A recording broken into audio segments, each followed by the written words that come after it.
아유, 시간이 됐는데, 어머니들이 바쁘시네.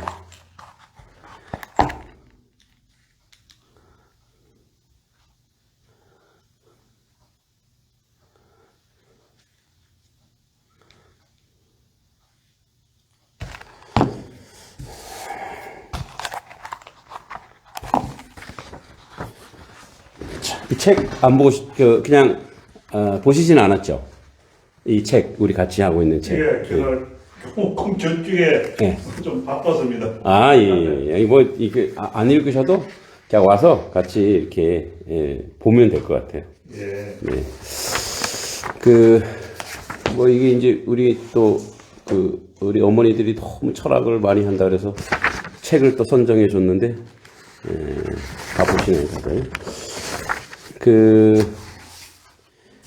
혹시, 우리 어르신은 어릴 때 아버지에 대한 어떤 애착이나 사랑을 많이 받고 자라신 것 같으세요? 어떠세요? 형제가 5명이었는데요. 예. 제가 딱 중간에 이제 누나 있고, 형도 있었고, 남동생도 있고, 여동생은 딱 중간이었는데요. 오형제였는데, 아버님이 굉장히 온순하신 분이에요. 그냥 말씀도 별로 없으시고, 그런 분이라서, 네. 하여튼, 막내는 굉장히 귀여워했던 것 같아요.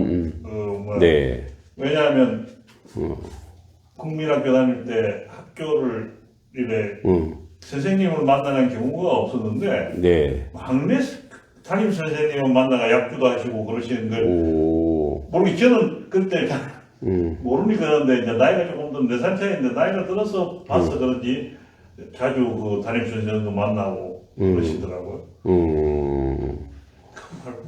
혼자 그냥 홀로 살기 위해서 열심히 살았습니다.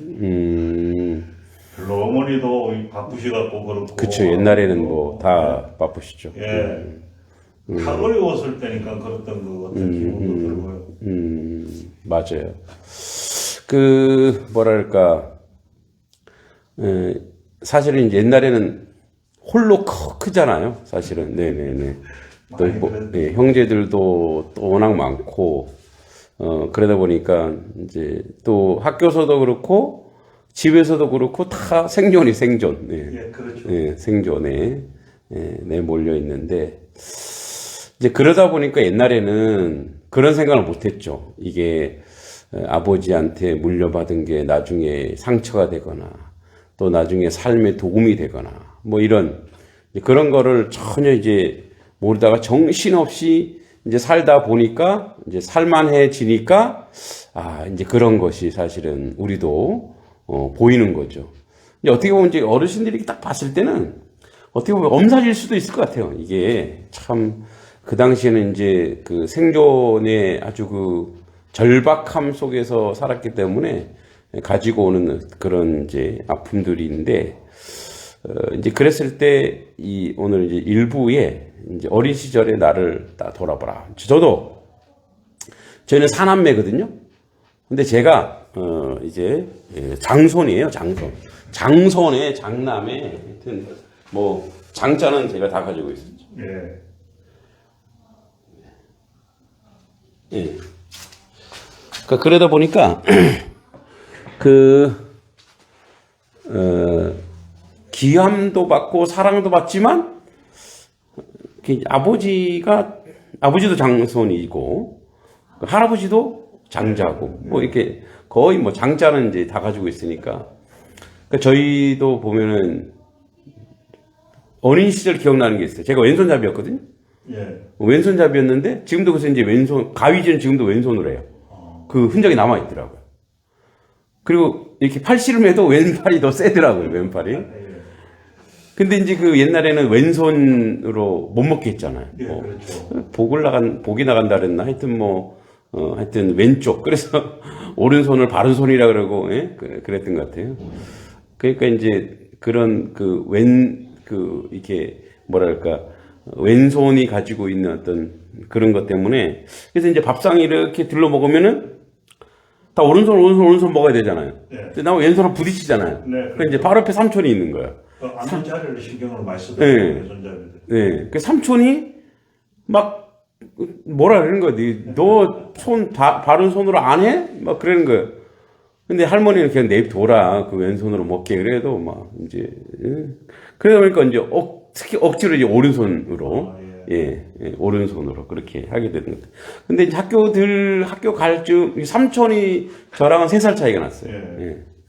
그러니까 학교 들어갈 쯤 되니까 이게 이제 다 왼손은 태화되고 이제 오른손으로 계속 훈련을 하다 보니까 그랬던 것 같아요. 고마우셨는 분이네. 네. 양손잡이가 많은데 그런 분들이. 예. 그래서 지금도 어떨 때는 양손으로 쓰는 게 좀 있어요.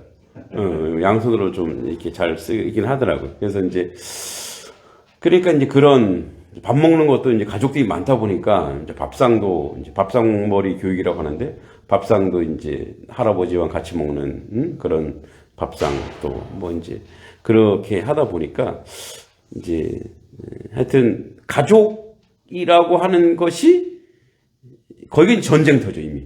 이제 거기가 이미 전장이에요 전장.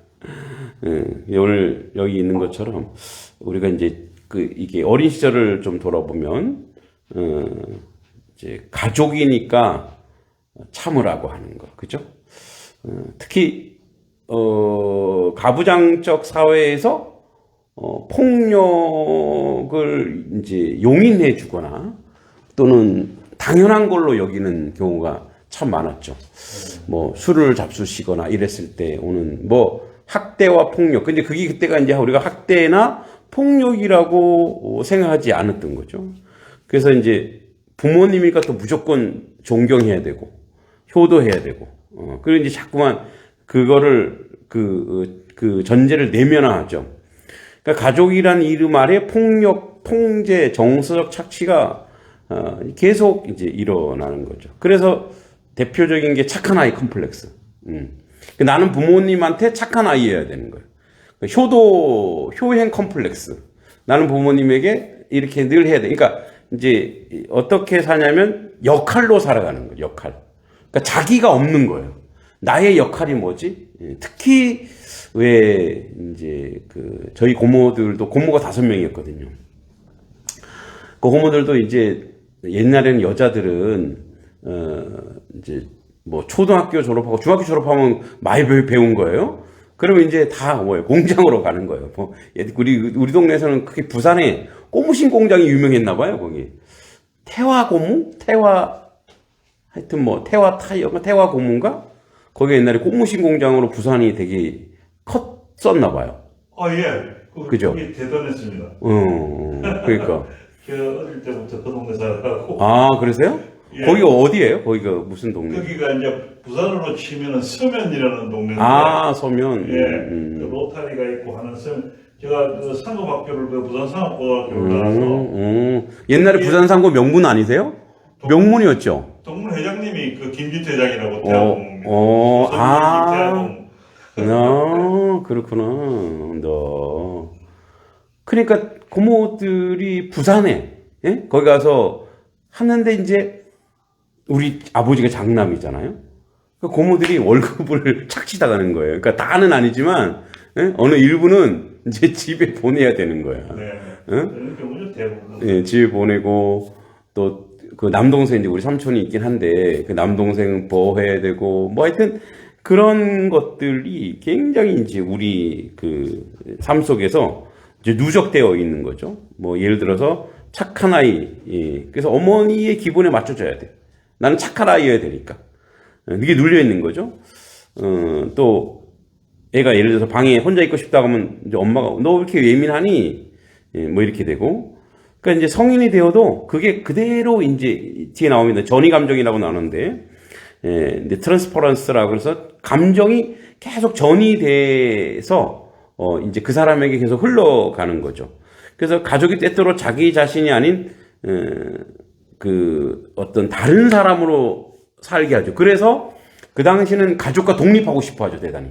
빨리 독립해서 이제 자기만의 시간을 갖기를 원하고 자기 방을 갖기도 원하고 그런데 여전히 이제 자기 자신은 그렇게 독립했음에도 불구하고 또 외로울 수도 있고 힘들 수도 있는 근데 그런 게 있는데 이제 이 전이 감정이라고 하는 것은 과거에 그 이제 중요한 인물들 뭐 부모, 형제, 교사 등에게 느꼈던 감정이나 태도가 현재에도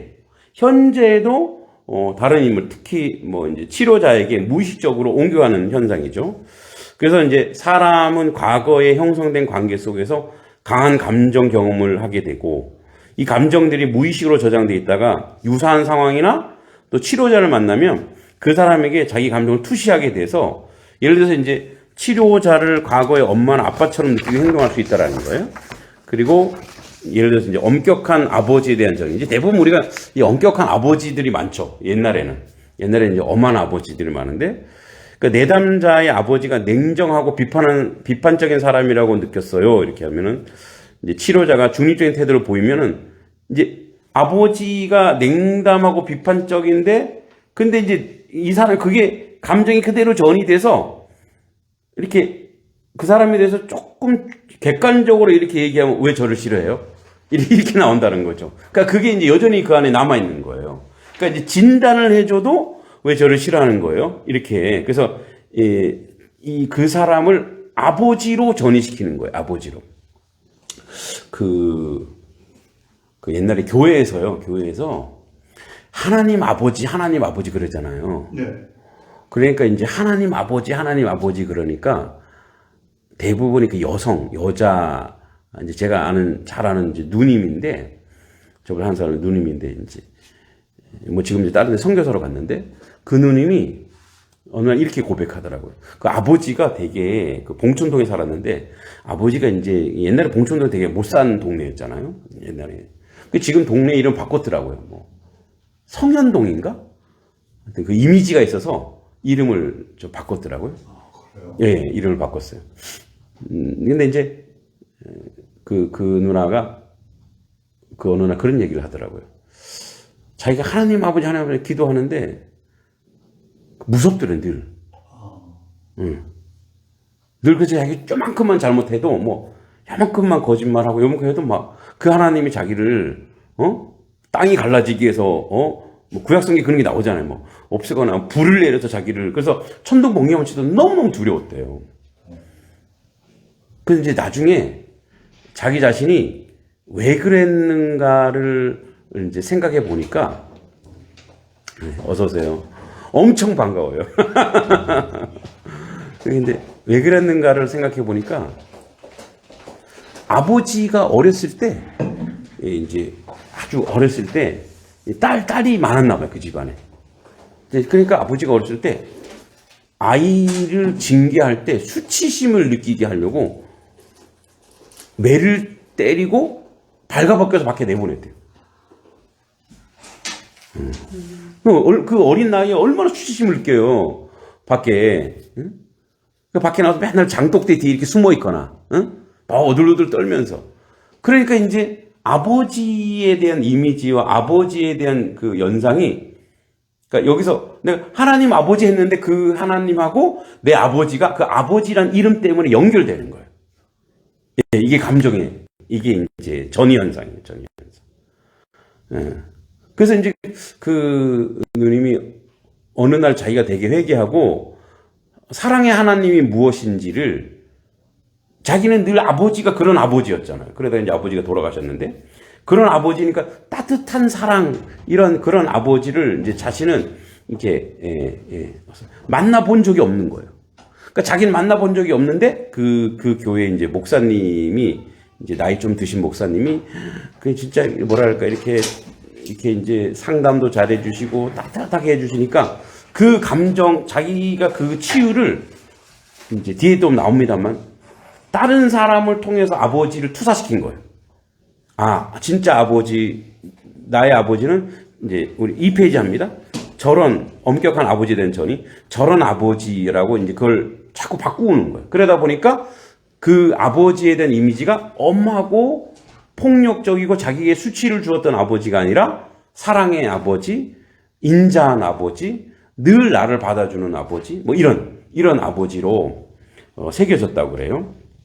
저도 이제 그 교회가 온누리교회인데, 저도 온누리교회를 한 청년 5년 정도 다녔는데, 저도 그때 이제 이렇게 딱 느낀 게 뭐냐면, 제가 첫날 딱 갔는데, 그 화장실 있죠, 화장실. 교회 화장실에서 새벽 기도 화장실을 어떤 아저씨가 청소를 하더라고요.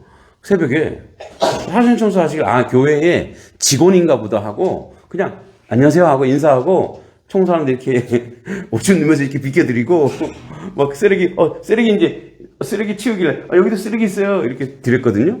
근데 그분이 이렇게 딱 나왔어요, 이렇게. 그분이 어떻게든 같이 나왔어요. 그랬더니, 누가 다 저를 보고 인사하는 거예요. 안녕하세요. 목사님 안녕하세요. 나 목사도 아닌데. 뭐지? 그때 그분이 담임 목사님이셨어요. 담임 목사님이세요? 예, 담임 목사님이 화장실을 청소하고 있었어요. 아, 그때 저는 되게 긍정적인 영향을 받았어요. 아, 교회의 리더는 이렇게 해야 되는데. 근데 그분도 누구에게 영향을 받았냐면, 오산학교 교장인, 누구더라? 조만식 선생님? 네, 조만식 선생님인가요? 네. 오산학교 교장 선생님이. 안창호 선생님? 예, 맞아. 학교에서, 학교 관리하듯이 학교에서 운동장에서 휴지 줍고, 쓰레기 줍고, 굳은 일을 그분이 다 했대요. 교장 선생님이. 예. 그러니까 이제 그 영향을 받는. 이번에 그 헌법재판관 중에 누구죠? 예, 그 주심이었던 문 재판관 있잖아요. 문현배? 예. 그 사람에게 영향을 준 사람이 또, 누구지? 한약방 했던 의사 장기령. 아, 진주에서. 예. 그분이 한약반 해갖고 학교도 세우고 네. 장학금도 주고, 그래서 그 문영배 그분이 그 장학생이라면서요. 그렇습니까? 전주? 예, 전주 무슨. 진주. 요즘엔 다시 그분이 뜨고 있어. 굉장히 유명한 거. 예, 그러니까 장기려 맞죠?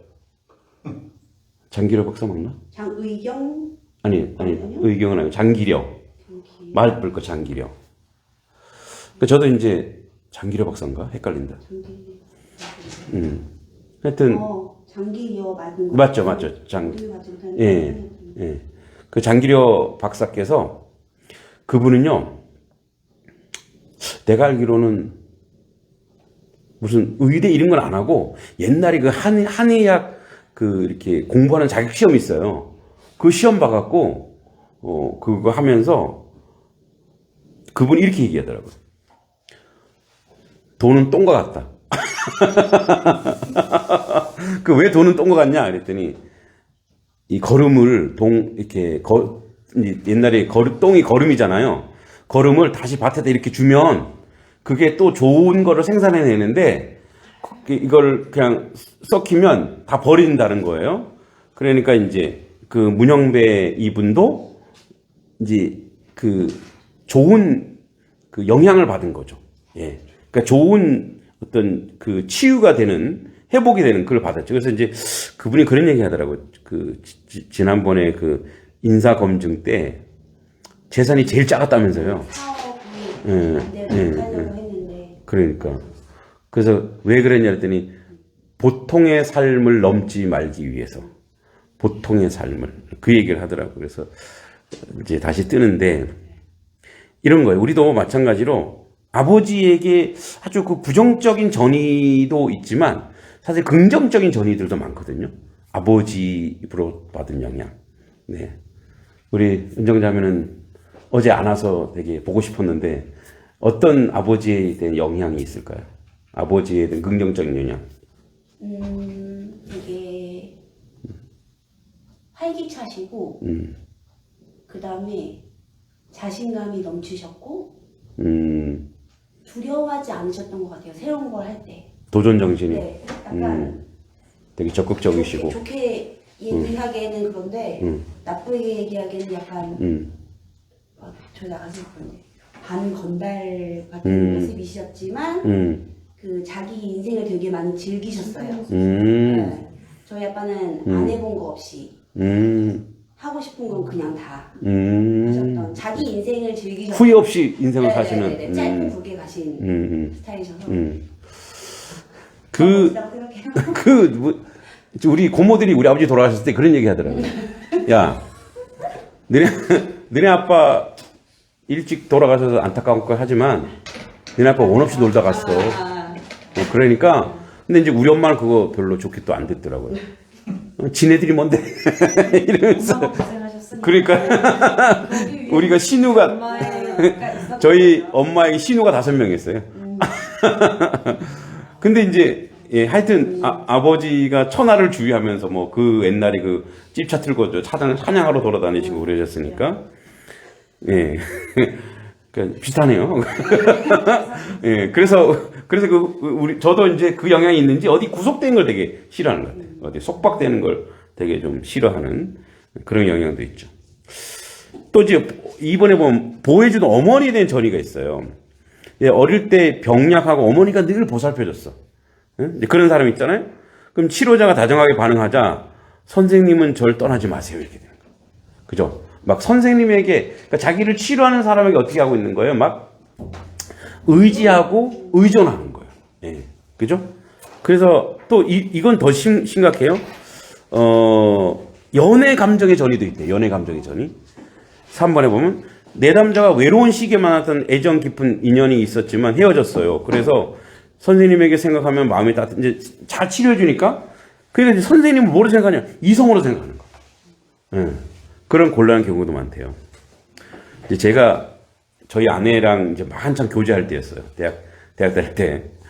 근데 이제 제가 이제 학생회를 했는데 학생회장을 하다 보니까 그 학생회장에 막 새로 들어온 친구들이 자원봉사활동으로 들어왔어요. 이제 예쁘장한 여자 아내가 이렇게 있는데 이제 그 친구랑 이 2명이서 막 자원봉사 하더라고요. 이제 그 사회복지학과 친구들인데 그 20대 막 저는 그때 이미 나이가 좀 들어 있고 뭐 군대 갔다고 하다 보니까 나이가 좀 들어 있고 그 이제 20대에 아주 똘망똘망하고 예쁘장한 친구들이 막 와서 열심히 하니까 이제 얼마나 이뻐 보여요. 그러니까 이제 지나다가 이제 이렇게 턱대물로 모습 애들 이렇게 안 볼 때 아이스크림 딱 사고 야 빨리 먹어. 어? 야 내려 먹어. 근데 여자애 하나가 그거를 되게 설레게 좋게 생각한 거예요. 되게 좋게 생각하고 그 극기에 어디까지 갔냐? 그게 느려. 내가 회장 오빠를 사랑하고 있다. 집이 돼버렸어. 예, 아버지가 보니까 나중에 보니까 아버지가 일찍 돌아가셨어요. 아버지가 초등학교 때 그렇게 돌아가셨어요. 그 이제 그 어머니가 동대문에서 이제 옷 장사를 하시는데 이제 가보니까 아버지가 일찍 돌아가셨고 그러다 보니까 근데 그 친구를 다른 그 친구가 좋아했어요. 그래서 고백했더니 나 사랑하는 사람이 있다고. 그래갖고 그래서 이제 그 친구 항상 쫓아다니니까 그걸 선배 형이 본 거예요. 근데 저 새끼 봐라. 저 여자친구 있는데 왜 저 양다리를 걸치고 있네? 그래갖고 이제 이 형이 가서 우리 아내한테 얘기한 거예요. 우리 아내가 저한테 한 번도 우리 아내는 저한테 커피 먹자 이런 말을 안 해요. 카페 가자 말을 안 해요. 항상 벽다방에서 커피 먹지지. 나한테 카페를 가줘요. 왜? 그랬더니 할 말이 있대. 뭐야? 그랬더니 그 얘기를 하는 거예요. 그래서 내가 그래. 그렇게 오해할 수 있지. 그러나 그 친구가 이런 사연이 있어서 그렇다. 그래서 앞으로 나도 조심하려고 하고 경계하려고 해서 그 친구가 만나면 또 다른 친구들 이렇게 만나려고 한다. 그래서 진짜 나중에 그 결혼식까지 왔었거든. 결혼식 사진을 딱 보니까 그 친구가 하여튼 그렇더라고요. 예. 우리 아내도 알아요. 그 친구 누군지. 지금은 의사한테 시집가서 잘 살고 있대요. 예. 자, 그러니까 뭐냐면 이게 아버지, 어머니, 또 연애 감정 이런 것들이 이렇게 자꾸 전이시키는 거예요. 예. 우리가 살다 보면. 근데 이제 정말 좀 무서운 건 분노의 전이에요. 분노의 전. 2페이지 4번에 내담자는 어린 시절에 방임하거나 학대를 겪었어. 학대를 당할 때 치료자 상담 종교를 말을 하자 종교를 하자 말하자 당신도 날 버리는군요. 모든 게 글로 투영되는 거예요. 버림받음. 그리고 나를 소외시킴. 그리고 내 말을 인정하지 않음. 그래서 항상 그게 투영되면 이제 그 사람의 삶이 굉장히 불행해지는 거죠, 사실은. 그래서 이 프로이트가 이 전이 감정을 굉장히 중요하게 여기는 게 그 감정의 전이가, 그러니까 이제 그 부모님으로부터 영향받은 또는 아주 자기에게 중요한 사람 있죠. 살면서 굉장히 중요한 사람, 뭐 부모님도 될 수 있고 형제도 될 수 있고 나중에 여자친구, 남자친구도 될 수 있잖아요. 그 사람에 있던 감정이 그대로 이제 살면서도 투영될 수 있다라는 거예요. 그러니까 우리가 이제 건강하지 못한 사람들이 우리 계중에 있잖아요. 근데 그런 어린 시절에 그런 영향이 있는 거예요, 사실은. 그죠? 그런 감정. 그래서 이제 저도 그러면 나는 좀 어떤 게 있을까? 나는 어떤 이렇게 부정적인 영향을 부모로부터 또는 형제로부터 또 이렇게 이제 받았을까? 이런 그런 생각을 좀 해보면 그런 것 같아요. 좀 이렇게. 나는 항상 왜 센터를 차지해야 돼. 항상 어디 중심이 돼. 그러니까 어린 시절부터 이제 이게 뭐 장손이고 이렇게 하다 보니까 오냐 하다 보니까 항상 내가 저쪽으로 가면 안 돼. 이런 경험을 한 적 있어요. MT를 갔어요. 근데 내가 뭐 심부름 하다가 왔는데 자기들이 이렇게 김밥을 다 먹어버린 거야. 그러니까 이제 그런데 그거를 지금도 그게 선명히 기억하는 게 뭐냐면 그거를 아무도 기억해 주지 않는 거예요. 그러니까 다들 이렇게 생각했는데 점심때가 지났으니까 먹고 왔겠지 이렇게 생각한 거야. 근데 나는 못 먹었거든. 근데 누구 하나 내 김밥을 챙겨주지도 않았고. 응? 그래서 지금, 그러니까 이제 이 속에서 불 끓고 있는데 그때 이제 그 선배 누님이 이제 그 누님이 저한테 제가 이렇게 표현하면 여러분들이 좀 욕할 수도 있지만 제가 귀염둥이였거든요. 귀염둥이 밥 먹었어? 근데 그 말에 제가 눈물을 흘렸대. 왜 나는 안 챙겨주는 거야?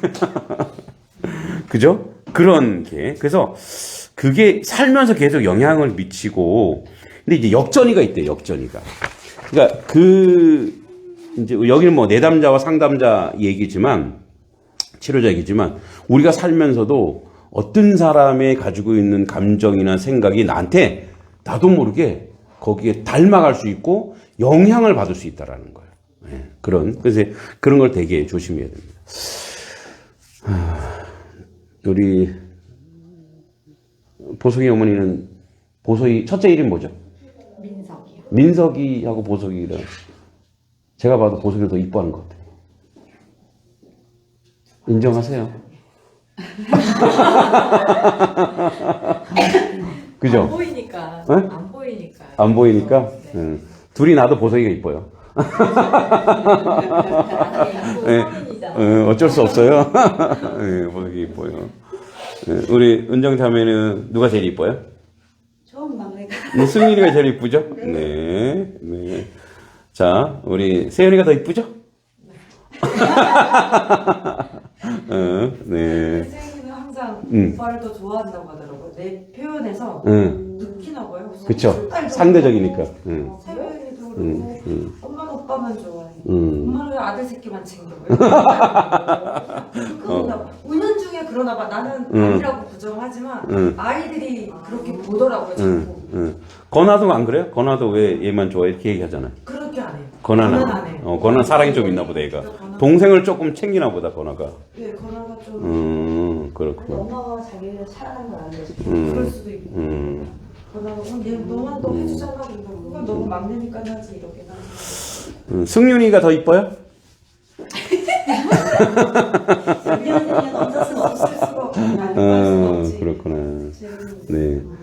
우리 어린 씨는 자녀가 몇 명이죠?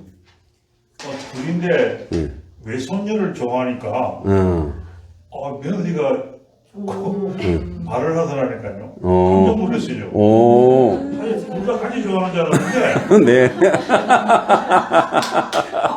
아버님은 왜 그 외손녀만 좋아하냐고. 이분은 아들인데 외손녀를 좋아한다고 한마디 하더라고요. 그렇게 볼 수도 있겠군. 오랜만에 보니까 그렇지. 왜 늘 보던 애들은 찬밥이 돼요, 그죠? 가끔 가다가 오면은 좋아하시는 거예요. 저희도 외갓집이 집성촌인데, 전주시 집성촌이 외가가 경상도 영주인데, 거기 그 마을에, 거기가 슈퍼마켓이 거기 하나예요. 옛날 국반장. 외할머니가 이제 거기 이제 주인이거든요. 그럼 이제 거기에 외동 사촌들은 거기에 늘 있잖아요. 거기에 있는 과자 하나도 못 건드려요. 못 먹어. 딱 가면은 그래 이미 이제 저희 지금 경찰관 하고 있는 사촌 형이 그래요. 저 자식 오네 진짜. 그 동네 이름이 마랑리거든. 마랑리에 황태자 오신다. 그 이제 그러니까 우리 외할머니의 장녀가 우리 엄마예요. 근데 이제 외할머니 입장에서는 부려만 먹고 시집 보냈다는 생각을 한 거예요. 이제 뭐 외갓집이 진짜 땅이 엄청 많더라고. 뭐 산도 있고 뭐 이제 큰 외삼촌 다음에 바로 우리 엄마인데 이제 그 농토를 일고 하다 보니까 얼마나 많이 그 노동이 동원됐겠어요. 그래갖고 외할아버지가 야 너 이건 네 땅이야, 이건 네 땅이야 하는데 한 푼도 안 주고 그냥 야 너네 시집 잘 사니까 글로 가 뭐 이렇게 된다. 그러니까 이제 외할머니가 맺힌 게 있어. 그러니까 외손주 이제 저랑 여동생 바로 밑에 여동생이 거기에 이제 외갓집에 가잖아요. 가면 그 이제 외갓집을 그 단산면 마랑이라 해서 고기를 넘어가야 돼. 꼬치째라고. 거기에 거기 버스가 이제 더 이상 안 가요, 거기를. 그래서 거기로 올라가는데 우리 어린 발걸음으로 한 2시간을 걸어야 돼. 예. 근데 이제 우리는 또 외할아버지, 외할머니 생각한다고 수박을 샀어요, 둘이서. 어린이. 수박을 샀는데 버스가 가다가 쭉 쓰는 바람에 수박이 굴러가고 깨졌어. 그걸 붙잡고 이제 여동생이 막 울면서 나는 이게 장남이잖아. 그러니까 어떻게 해요? 나밖에 모르잖아요. 야, 이왕 깨진 거 먹자. 그래서 내까지 그걸 우정우정 씹어 먹으면 저쪽에서 경운기가 털털털 내려와요. 외갓집 식구들이 다 동원돼갖고 이거 수박 이제 여동생 우는 거야. 이 수박을 사갖고 이제 갈랬더니 야 외갓집에 쌓여 있는 게 수박이고 쌓여 있는 게 참외라고. 그러니까 이제 그 이종사촌들이 데리고 오는 거예요. 오면 이제 외할머니가 뭐 해라 그래갖고 제가 그 국판장에 제가 제일 맛있었던 게 지포였어요. 지포. 그래서 할머니 지포 하나 먹어도 돼? 했더니 할머니가 한 박스 갖다 주고 지껏 먹어. 옆에 있다고 하나 먹으래. 너는 찬밥이 되게 찬밥이. 이제 오랜만에 만나니까 그 애틋함 때문에 그럴 수 있죠. 저도 제가 첫째를 낳고 첫째 내 기력의 시작이라 이 축복도 하고 말이야. 둘째 딸이잖아요. 아우 근데 이쁘다 딸. 제가 셋을 놓고 셋째를 안 낳았으면 나는 평생 후회했을 것이다. 그죠? 그 셋을 안 낳은 분들은 몰라요. 이제 아직 기회가 있어요. 셋째를 놓으면 둘째와 또 차원이 틀려요. 예, 그죠? 완전 다른 세계. 예, 이제 물론 이제 손자를 가지신 분이 느낌 반 그런 느낌 반일 수 있을 것 같아요. 그 저희 이제 막내 이제 뭐 하여튼 막내를 5살 때 성교원에 보내는데 이렇게 중간에 궁금한 거예요. 응? 예. 얘가 잘 있나? 아니, 궁금한 거예요. 그래갖고 성교원에 갔는데 성교원에 애들이 얼마나 많아요. 근데 이제 성교원 그 선생님이 어떻게 하다가 우리 애 엉덩이, 그러니까 성교원 선생님이 엉덩이가 우리 애를 탁 부딪혀서 얘가 툭 넘어졌어요. 그걸 제가 그때 본 거야. 화가 엄청 화딱지는 원장님, 제가 데리고 갑니다. 아버님 무슨 일로 데려간다고. 왜냐면 원장님과 사이가 되게 좋았거든요. 제가 거기서 강의도 해주고 막 거기 그 논술 강의한다 해서 강의도 해주고 막 그랬는데 그때가 사이가 되게 좋았어요. 근데 애 딱 안고 그냥 가버렸어요. 그러니까 난리가 난 거예요. 도대체 애한테 어떻게 했냐고. 이 선생님 아무 죄 없잖아요. 애들이 많아서 밥 먹이다가 돌다가 애가 엉덩이 따고 되고 저는 그거는 학대라 본다. 내 고소하려다 말았다. 이 정도라니까.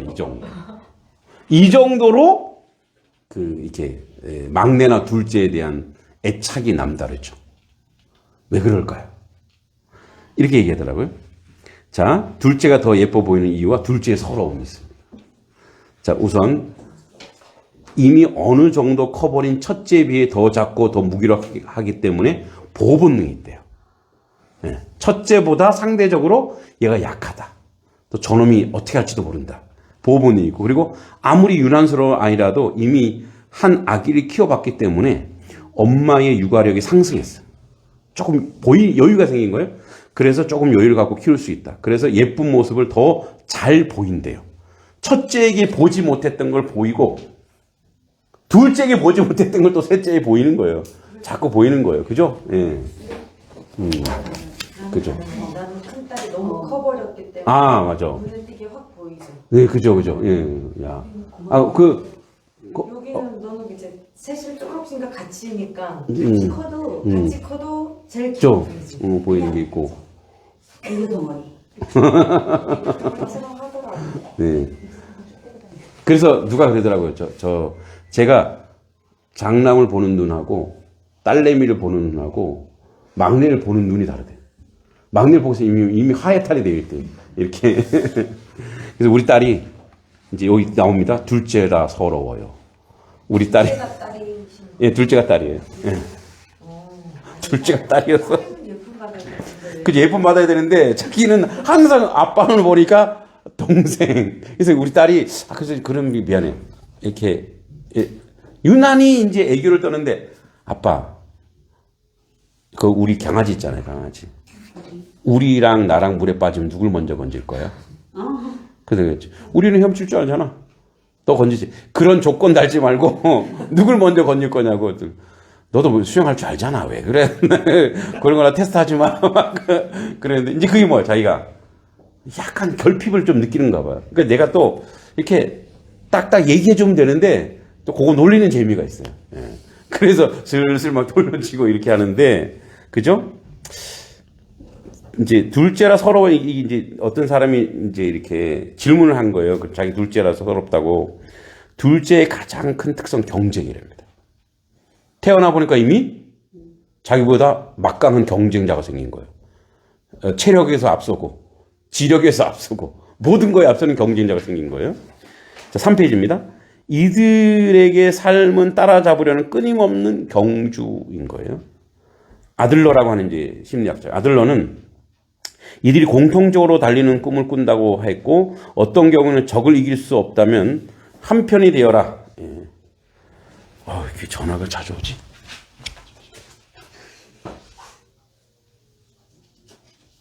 네. 그래서 그래서 한편에 되라는 강한 협력의 태도를 발전시킬 수 있다. 반면에 경쟁의 태도가 너무 강하면 혁명가가 될 수도 있대요. 둘째들이 혁명가가 맞나 봐요. 또 둘째, 위 형제들의 모델이 처음부터 부모의 애정을 형제들과 나눔, 이 야심적, 공동체감, 적응잘함, 반항적, 질투심, 언제나 남을 이기려 함, 추종자 역할을 하기 힘들어한대. 남 따라하는 걸 되게 싫어한대요. 그러나 이제 공동체성은 또 있다라는 거예요. 위에가 있으니까. 둘째 아이는 첫째와 입장이 다르다. 태어날 때부터 관심을 형제와 나누어 가졌다. 일반적으로 둘째 아이는 경쟁 속에 있는 것처럼 행동하고 항상 압박을 받은 상태이다. 둘째는 형이나 누나를 이기기 위한 훈련 상태에 있는 듯하다. 첫째와 둘째의 경쟁적 투쟁은 이들의 삶의 나머지 행로에 영향을 준다. 나이가 어린 아이는 형의 약점을 찾는 요령을 익히고 그러니까 형의 약점을 찾는 거예요. 형이 실패한 것을 달성함으로써 부모나 교사로부터 칭찬받으려 애쓴다. 타산 지석을 잘 이용하는 거예요. 한 아이가 어떤 영역에 재능이 있다면 다른 아이는 이 영역에 다른 영역과 능력을 개발시킴으로 인정받고자 노력한다. 둘째는 대부분 첫째와 대립한다. 가운데의 아이는 대개 압박감을 느낀다. 삶은 불공정하다고 확신할 수 있으며 속았다는 느낌을 가질 수 있다. 가운데 아이는 형편없는 나라는 태도를 가질 수 있으며 문제아가 될 수 있다. 그러나 특히 갈등이 많은 가족에서는 중간 아이가 상황을 결합시키는 조종자나 평화의 사도가 될 수 있다. 한 가족이 아이가 4명이라면 둘째 아이는 흔히 중간 아이처럼 느낄 수 있고 셋째는 더 유순하며 더 사교적이고 첫째와 같은 태도를 가질 수 있다. 제가 이제 사남매거든요. 바로 밑에 여동생이 이 역할을 좀 하는 것 같아요. 그러니까 제가 있고 여동생이 있고 남동생이 있어요. 근데 이제 남동생을 보면 남동생은 이제 사업을 좀 하는데 약간 보면 그런 게 있어요. 이렇게 이제 지가 느끼기에는 나는 형한테 머리로 안 되는구나. 이제 그래서 그 친구가 선택한 게 뭐냐면 운동이에요. 운동. 그래서 운동 선수 출신이거든요. 그래서 이제 전국 대회 나가서 준우승도 하고 그래서 그리고 나서 이제 자기가 하는 이제 사업 길로 갔죠. 사업 길로 가서 뭐 지금은 뭐 저보다 훨씬 낫는데 이제 어린 시절에 보면 이제 그런 게 굉장히 좀 압박을 받았던 것 같아요. 스트레스를 받고. 그래서 이제 집에 들어오면 맨날 형 얘기하니까 엄마가 맨날 네 형은 해서 이제 제 별명이 네 형은이에요. 네 형은. 그러니까 이제 그런 이제 스트레스가 둘째에게 있더라고요. 그래서 둘째들이 생존 능력이 뛰어나죠. 우리 딸내미도 보면 그 멘탈이 장난이 아니에요. 그 지금도 이제 오빠와 남동생은 얘네들이 연합전선을 딱 이미 구축했어요. 그러니까 그게 무슨 말이냐면 둘이 편들어서 얘를 잡아 죽인다는 게 아니라 뭔가를 다툴 때는 평소에는 잠잠하다가 뭔가를 다툴 때는 둘이 이제 연합전선을 딱 펼쳐요. 그래갖고 이제 얘를 탁 공격하죠. 근데 어떨 때는 이제 불쌍해. 근데 얘가 그거를 다 이겨내요. 말로 다 이겨. 말로 다 이겨서 지 오빠도 뭐 지 남동생도 뭐 하여튼 대단해요 보면은. 그래서 이제 예를 들어서 우리가 막 서로 사이 안 좋으면 지 오빠가 요리를 잘하잖아요. 그럼 오빠가 요리하면은 우리는 싸우면 그거 안 먹잖아요. 얘는 다 먹어요. 그래서 이제 야, 너 그거 누가 했는데 네가 먹어 했더니 이 재료가 다 오빠 거야? 그럼 내가 했잖아. 했으니까 먹는 거지 뭐 버릴 거야? 뭐 이러면서 멘탈이 엄청 강해요. 생존 능력이. 그죠? 둘째. 혹시 이 중에 둘째 계신가요? 네. 네, 둘째의 그 뭐랄까 경험 있을까요? 이렇게 긍정적이든 부정적이든 둘째로서. 위가 오빠예요? 위아래 다. 아, 제가 둘째가 아니구나. 네. 막내예요? 네. 어쩐지 둘째 같지 안 왔는데. 아, 예. 우리 둘째, 예? 저는 위로 언니, 오빠, 여동생이 있거든요. 그러니까 오빠도 좀 네. 중간에 진짜 제대로 낀 다 있는 거네. 밑에 동생은 저랑 성격이 정말 달라요. 너무 다르고 그래서 전 집에 있는 걸 좋아하고 동생은 밖에 나가서 노는 걸 좋아하고 또 위에 오빠가 있으니까 오빠가 오면 제가 밥을 차려줘야 돼요. 한 번은 제가 내가 왜 밥을 차렸는데 오빠가 좀 귀한 옛날에는 그랬잖아요. 아빠도 귀하게 자라는데 아들 하나 낳으니까 저도 어렸을 때 좀 잘 보이려고 노력했던 거. 근데 지금 사실은 중간자 역할도 많이 하고 정말 평화의 사도 같은 역할을 많이 하죠. 사실 실제적으로. 맞아요. 맞죠? 예. 네. 그러니까 제 여동생이랑 좀 비슷하대. 성품이 비슷한 것 같아요. 우리 여동생도 그러니까 여동생이 더 누나 같거든요. 그러니까 이렇게 저는 이제 할머니 할아버지한테 컸기 때문에 여동생이 맨날 그래요. 오빠 철 좀 들어. 막 이러면서 그러니까 그 여동생인데 이제 누나 역할도 하고 또 동생들도 잘 이끌고 또 이제 동생들한테 나를 이해시키기도 하고, 이해시키기도 하고 뭐 하여튼 그런 역할을 되게 많이 하더라고요. 근데 그게 직장 생활에서도 나타나더라고요. 그렇죠, 나타났죠. 네. 네, 그대로 전이 되니까. 어려운 그 좀 보면은 언제 제가 가서 이렇게 하고 있더라고요. 이거 왜 그래야 하나 싶을 정도로. 네. 그거 못하면 죽거든요. 네, 맞아. 좀 약간, 좀 약간 네. 그런 게 좀 불편해요. 왜냐면 저 사람 어떻게 해서든 이 공동체 안으로 이렇게 하고 싶다. 해서도 안 되면 어쩔 수 없는 거고. 그렇다고 해서 제가 뭐 많이 잘 챙겨간 그건 아닌데, 그러니까 약간 중간에 껴서 이 눈치도 보고. 네. 그래서 어떤 사람이 저한테 이런 말을 했어요. 청년 시절에. 너 저보고 신데렐라 컴플렉스가 있대요, 저보고. 이게 무슨 소린가? 네, 오히려 그렇게 하면서 좀 착하게 보이려고 너는 일부러 더 그러는 것 같아. 안 그런데, 그래가지고 다른 사람 눈에는 그렇게 해도 비칠 수도 있구나. 라는 좀 이런 게 좀. 그러니까 어린 시절에 그 모형으로 이제 굳어진 거죠. 그러니까 부모에게 나는 이제 착한 컴플렉스, 효 컴플렉스 이런 것들이 오빠가 또는 동생이 누가 속삭이고 있거든? 나는 그러면 안 돼. 맞아요. 예, 나는 그러면 안 돼. 그리고 저 인간들을 어떻게든, 엄마한테 좀 잘하게, 부모한테 잘하게 해야 돼. 이런 게 굉장히 많아서 우리 여동생도 보면은 어디 가보면 이제 엄마가 이제 나한테 무슨 불만을 얘기하면 엄마, 오빠 서울에 올라가서 생활하는 거 보면 엄마도 그렇게 말 못해 이러면서 막 나를 두드리면 이제 우리 엄마도 열받아갖고 하여튼 뭐 이러면서 김씨 핏줄 그때 핏줄 얘기하죠. 그렇게 하죠. 네, 이 둘째가 가지고 있는 이제 부모 입장에서 둘째가 너무 사랑스럽지만 또 둘째가 가지고 있는 그런 압박들도 분명히 또 있다라는 거죠. 자, 아버지 대신 남편을 찾다. 예. 아버지를 대신할 남편을 찾는 심리는 어린 시절 박탈감을 보상하려는 의도에서 있을 수 있습니다. 아버지로부터 충분한 사랑과 보호를 받지 못한 경험이 있는 경우 결혼을 통해서 그러한 부족함을 채우려고 할 수 있습니다. 아버지 부재에 따른 영향, 아버지가 부재하거나 또는 그 부진한 경우 결혼에서 어려움을 겪을 수 있습니다. 아버지로부터 상처를 받은 경우 건의를 불편하게 생각하거나 갈등 관계를 두려워할 수 있습니다. 아버지의 모습을 그대로 모방하거나 자신을 아버지와 동일시하여 난폭하고 독단적으로 대하는 경우도 있습니다. 저희 아내가 그러더라고요. 저희 아내는 이제 아버지, 우리 장인어른이 뭐 목사님이셔서 그 아버지의 부재 이런 것보다는 할머니 때문에. 할머니가 가면 아들 한 건데 그 집, 이제 저희 처갓집이 딸 셋에 아들 하나예요.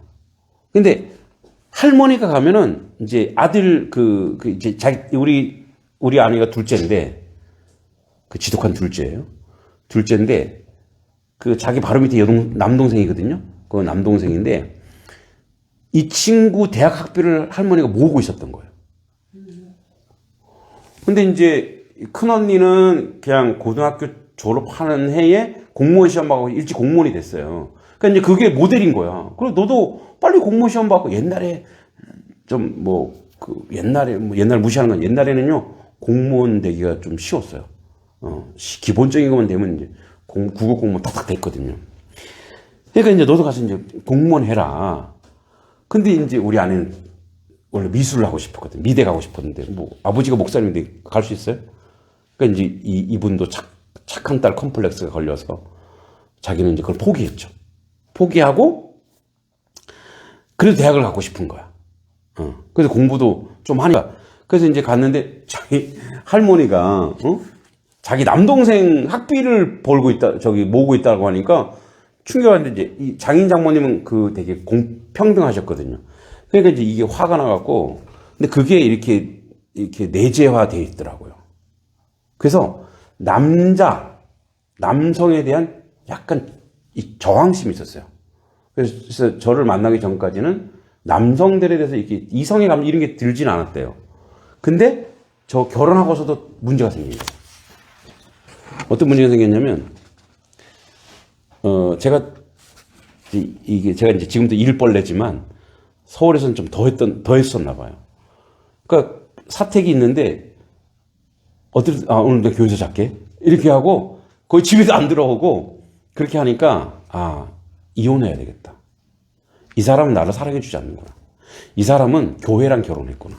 이 사람은 일과 결혼했구나. 그러고 있는데, 제가 그날 또 안 들어왔을 때래요. 밖에, 이 거실에 남자가 이렇게 걸어오더래, 이렇게. 누군가 했더니 자기 입장에서는, 그분은 이제, 우리 사모는 신앙심이 있어서 그런지, 그게 예수님의 발이었대요. 그리고 이렇게 얘기하더래.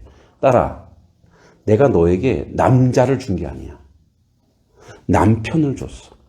남편은 뭐냐? 너가 그 사람을 평생토록 그 사람에 대해서 존경하고 존중하라고 주는 게 너의 사명이야. 그리고 이제 그 다음날 왔는데 애들 다 방에 들어가래요. 그게 제일 무섭거든요, 남자는. 남자는 당신 나랑 할 말이 있어. 이게 제일 무서워요. 그래서 내가 카드를 어디다 썼나? 지난번에 한턱 낸 게 걸렸나? 이러면서 조마조마해서 제 앞에 무릎을 딱 꿇는 거야.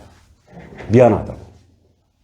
그래서 펑펑 울면서 자기가 지금까지 당신을 남편으로서 존중하지 않고 남자라 봤다는 거야, 남자. 그래서 항상 자기 안에 있는 이 남자에 대한 그 적개심 있죠. 부정적인 영향. 그러니까 할머니가 남자 하니까 그 남자가 싫었던 거예요. 그런 세상의 모든 남자는 다 싫었던 거예요. 그런데 당신은 하나님이 나에게 남편으로 줬고 내가 존경해야 될 대상이고 내가 함께 섬겨야 될 대상이라고 그렇게 그래서 은혜 받았다고 그러더라고요. 근데 그 은혜가 얼마 못 간 것 같은 느낌도 들긴 해요. 자, 그래서 아버지 부재에 대한 대죠. 자신의 과거와 화해하고 아버지 된 그림을 달릴 수 있습니다. 다른 사람들을 위해 아버지가 되어주므로 아버지가 물려준 긍정적인 뿌리를 만날 수 있습니다. 아버지로부터 받은 상처를 인생의 기회로 삼아 독단적이지 않고 신중하게 주변 사람들을 리드할 수 있습니다. 그래서 우리가 그럴 경우가 있대요. 아버지, 혹시 여러분 남편감 중에서 아버지의 그 느낌이 이렇게 성격이라든지 성향이 있을까요? 다 없어요?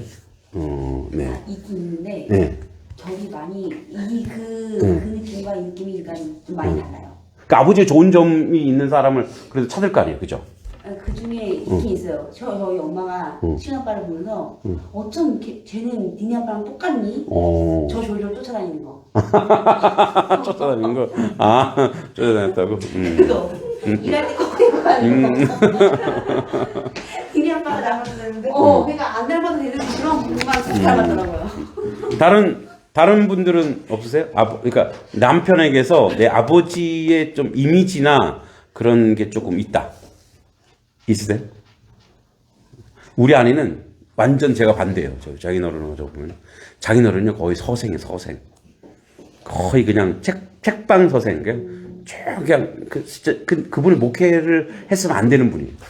그냥 학자를 했었어야 돼. 목회자는 뭐냐면 좀 활동적이어야 되고 막 사람 품고해야 되는데 제가 보니까 장모님이 저희는 목회했어요. 장모님이 막 헌신적이고 제가 이제 장모님을 예수님 다음으로 존경하거든요. 자기 헌신, 자기 희생 대단하신 분이거든요. 근데 이제 자기노릇은 조용한 스타일. 그래서 어떨 때는 저한테 인사할 때도 저를 성도로 대할 때도 있어요. 자기 사위잖아요. 그럼 왔는가 이래야 되잖아요. 어서 오십시오. 또 오십시오. 그래서 또 오긴 올 건데 직업병 그런 스타일이에요. 자, 이제 파트 2, 오늘 한 게 이제 파트 첫 번째 요약인데요. 지금 다 했던 거기 때문에, 이거는 그냥 한번 여러분, 그냥 읽어 보시면 되겠습니다. 이제 마무리하면 그런 것 같아요. 이제 우리가 오늘 가장 핵심적인 게 뭐냐면, 그 전이 감정, 어린 시절에 받았던 그런 영향으로 인해서 우리 안에 전이 감정이 있는데, 그러니까 이거를 이제 얘기했죠. 여러분 상담이나 이런 책은 우리를 치료하는 게 아니라 나의 그 상처와 아픔을 알고 그것을 더 이상 드러나지 않도록 중단시키는 역할. 중단시키는 역할. 그리고 이제 그러면서 점점점 사실은 치유가 되는 거죠. 그러니까 치유는 한 번에 이루어지지 않죠. 한 번에 우리도 병이 있으면 계속 약을 먹고 또 그걸 조심하고 하면서 치료하는 것처럼 그죠? 우리의 이런 공부는 내가 이제 나의 감정과 나의 혹시 부모로 받은 그런 영향을 알고 그것을 나를 돌아보면 그리고 그 나를 만나는 거죠. 그 어린 시절에 나를 만나서 같이 공감하고 그리고 더 이상 그런 일이 나에게 부정적으로 만나는 사람 가운데 이루어지지 않도록. 그리고 동시에 혹시 나는 우리 자녀들에게 부정적 감정을 주입시키거나 전이시켜서 이 아이가 자라면서 그런 어려움을 당하게 하면 안 되지 않는가. 그죠? 그래서 지금은 우리 아이들한테 지금 엄청 중요한 시기죠. 제가 어제도 초중고가 얼마나 중요한지 얘기했죠. 정말 골든타임이에요. 이 골든타임. 공부로서도 골든타임이지만 그 아이들의 성품, 인격, 그죠? 이런 것도 물려주는 것이 굉장히 아주 중요한 골든타임이라고 저는 보거든요. 그래서 우리 아이들이 그런 느낌을 받아야 돼요. 너 존중받고 있니? 한번 물어보세요. 너 엄마 아빠한테 존중받고 있다고 생각해?